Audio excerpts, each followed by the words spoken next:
Japan का Tokyo शहर आजकल ईमानदारी में सारी दुनिया में आगे है और जापानी अक़वाम आलम में नंबर 1 कैसे हैं? ये 10 हकायक आपको ये वजह बताएंगे। ये हकायक तो हैं बिल्कुल नॉर्मल से और कोई भी इस पे अमल करके अपने और अपने बच्चों की इस्लाह कर सकता है। तमाम दोस्तों से अपील है, वीडियो आखिर तक जरूर देखिएगा। नंबर 1, जापान में पहली जमात से लेकर तीसरी जमात तक बच्चों को एक ऐसा सब्जेक्ट भी पढ़ाते हैं जिसमें उन्हें रोजमर्रा के मामलात और लोगों के साथ बर्ताव की अखलाकियात के बारे में समझाया और बताया जाता है, जिससे बच्चों में बचपन से ही अखलाकियात के बारे में समझने और जानने की जुस्तजू पैदा होती है। नंबर 2, जापान में पहली जमात से लेकर तीसरी तक बच्चों को फेल करने का कोई तसव्वुर नहीं है, क्योंकि इन छोटे बच्चों की तालीम का मकसद उनकी तरबियत और उनकी शख्सियत की तामीर होती है, न कि उनको तलकीन करना और रिवायती तालीम देना या कोई रट्टे मरवाना। नंबर 3, अगरचे जापानी दुनिया की अमीर तरीन कौमों में शुमार होते हैं, मगर उनके घर में काम काज के लिए नौकर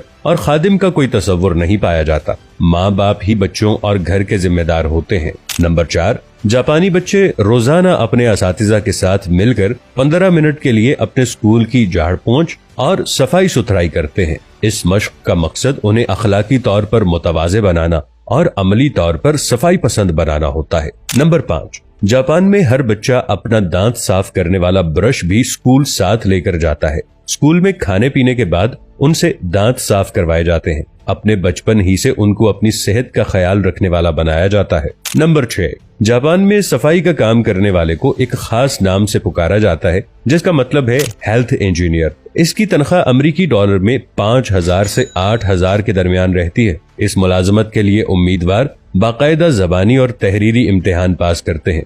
नंबर 7, स्कूलों में असातिज़ा और मुंतज़मीन खाने का मियार जांचने और बच्चों की सलामती को यकीनी बनाने के लिए तलबा से आधा घंटा पहले खाना खाते हैं, क्योंकि वो समझते हैं कि यही बच्चे ही जापान का मुस्तकबिल हैं और इनकी हिफाजत का यकीनी बनाया जाना कितना अहम है। नंबर 8, जापान में अगर आप किसी की खुली दावत या बूफे डिनर पर चले जाएं, वहाँ भी यही देखेंगे कि लोग अपनी प्लेटों में जरूरत के मुताबिक ही खाना डालते हैं। प्लेटों में खाना बचा छोड़ना जापानियों की आदत नहीं है, जबकि हमारे यहाँ अल अमान अल हफीज। नंबर 9, जापान में गाड़ियों, रेस्टोरेंट्स और बंद मकामात पर मोबाइल इस्तेमाल नहीं किया जाता। जापान में साइलेंट मोड पर लगे मोबाइल को एक खास नाम दिया जाता है, जिसका मतलब है कि फोन अखलाक पर लगा हुआ है। नंबर 10, जापान में साल भर गाड़ियों की औसत ताखीर 7 सेकंड तक होती है। जापानी वक्त के कदरदान लोग हैं और मिनट्स और सेकंड्स की भी कीमत जानते हैं, लेकिन यहाँ पे एक बहुत जरूरी बात है, वो ये कि जापानी अमीर नहीं है।